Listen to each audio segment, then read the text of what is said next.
All right, so good morning. Welcome to St. Bridget's Spiritualist Church for Sunday, April 27th.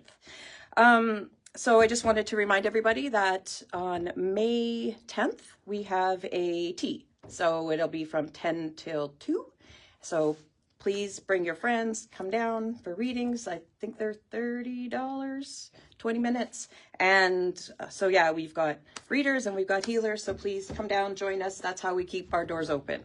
I also want to remind everybody that we have Bridget's Pantry. So if you're in need, we do have gift cards in $25 denominations to help out. If you need, groceries or anything, just let me know, or one of the ministers know. And don't be embarrassed. Everybody has these times. I've had them myself, so we're more than happy to help, and we've got absolutely generous donors who've been providing cards. And so if you are in the, if you're able to, please, if you donate $25 cards for Superstore or Walmart, because we would like everybody to have the best, get the most for their buck, because these days that's not a lot, unfortunately. So there. We will have more details. I believe we're going to have an evening with Spirit for those of you who've been asking. I think it's the last... Yeah, it would be May 31st. So we're looking at that. So kind of keep your eyes out. We just kind of got to sort out some details. All right. So the world's been crazy lately. I don't know if anybody's noticed that, but I do know that one of my biggest teachers that I've had this time is the fact that I have children who've been blessed to come into my life. And they've taught me a lot of lessons. All right. So I want to kind of go back because there's so much,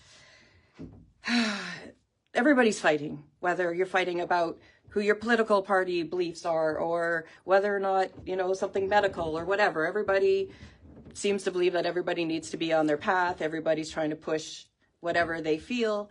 And so I kind of wanted to bring up, I've talked about this before, but it's a story about my daughter. When she was very, very young, when she first came to live with me. So she would have been about 7 years old at the time. And it was in June. So it was about a year after that they'd come to live with us. And she was invited to her first birthday party. And I was really nervous because, well, first I was excited because my child actually had made a friend who invited her to a birthday party, because I was the first one she'd been invited to. And I was a little nervous as to what would happen, because you see your children at home, you see your children out in the wild, but they're with you. You don't see your children out with, at school or with friends or, with other families. And how many people have heard, oh, they're beautiful here, they're so wonderful. And you're like, well, why aren't they doing that here, right? Your kids cleaning off the table, vacuuming or whatever, doing to these other people's houses. But yours, that's not going to happen. So my daughter went to this birthday party, and she's super excited. I'd never heard this boy's name before. But that was, I was so excited. And when I had first got the invitation, I replied back to the mother and I said, oh yeah, she would love to come. Well, this mother was like over the top excited. She's like, oh my gosh, I can't believe she's able to come. He's going to be so excited. He's so thrilled. I thought, well, that's really weird. Like, does she do this to all the parents? Because I didn't realize that there had been a bond. But the mother was at school more than I was able to at pickup time.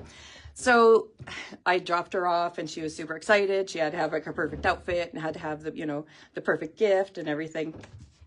And when I got there, the dad came up to me and he says to me, she was amazing today. And I thought, oh, okay, well, all right. And he said, she was just such a great kid. I said, oh, well, that's awesome. So it makes you feel good, right? But you think maybe this is just a parent saying, oh, your kid was great. Well, the dad came over to me after and he said to me, he says, this happens all the time. Our son is autistic and he has a hard time making friends and he has a hard time making connections. And even that day, he had had a bit of got unregulated and was having a very hard time. And my daughter went over, put her arm around him and hugged him and calmed him down. And the dad said, she does this all the time. She does this. Whenever he gets unregulated and she's around, she's the only one who can calm him down. And she will just come over, give him a hug, and he will settle, and then they can move on their way. And I thought, wow, like that's unbelievable. Like to know that your child is doing this. And so I was driving home and like thinking, oh wow, like this is, this is like completely, it fills your heart to hear that your children are doing things like this, right? Because you always, if you see a phone call from the school or whatever, you kind of get a little nervous as what's going on, like, how are you today? I don't know, how am I? It's usually my first question.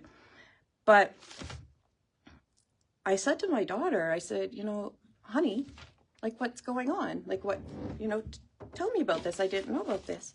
And she says, well, yeah, he gets a little off. And so I just go to give him a hug to let him know that I'm here.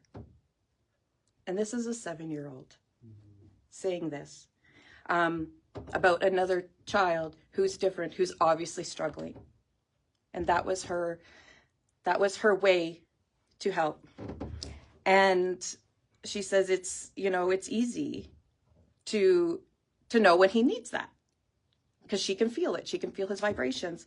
And she knows what it's like to not have somebody there for her, not have a friend. And so she was being a friend that she knew how to be. And that to me is absolutely one of the most beautiful things. And I think the lessons that we can learn as humans on this earth are from these children who are seeing things. It doesn't matter, the color of your skin. It doesn't matter, what beliefs you have, what religious beliefs you have, what political beliefs you have. If someone is feeling, or you can feel that someone's off, or even if you're off, a hug, a touch, communication is just going to, possibly make a complete difference to this person in this world. And I just love that it can go down to something so basic. Just love and a pure heart, and just a want to have somebody to comfort somebody. And to me, it's even more beautiful having that innate ability to do that when you haven't experienced it yourself. And she told me that made her happy too. So that was her. And they don't see each other anymore because he goes to another school, but she still talks of him fondly. She still goes to, has gone to birthday parties. And actually, it was just her, her and the family. So, it's just, she had formed this bond. And this was a bond just out of her heart. This wasn't forced. This wasn't, you have to be nice to people, you have to do this or that. And just to know that, there's still people doing these things. So right now we've got so much going on in this world.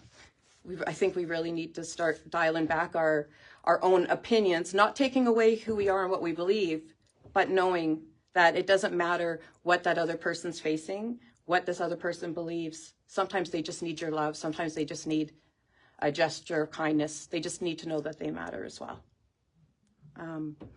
So I just wanted to, talk about that today and share that with you. And, when you see someone struggling, please reach out and, let them know they're not alone. Because that's one of the biggest things, when people are struggling, or, when people cross over, it's like, were they alone? Were they alone? You're never alone. You're never alone, whether it spiritually, but in this world, we need to have physical confirmation. We need something tangible.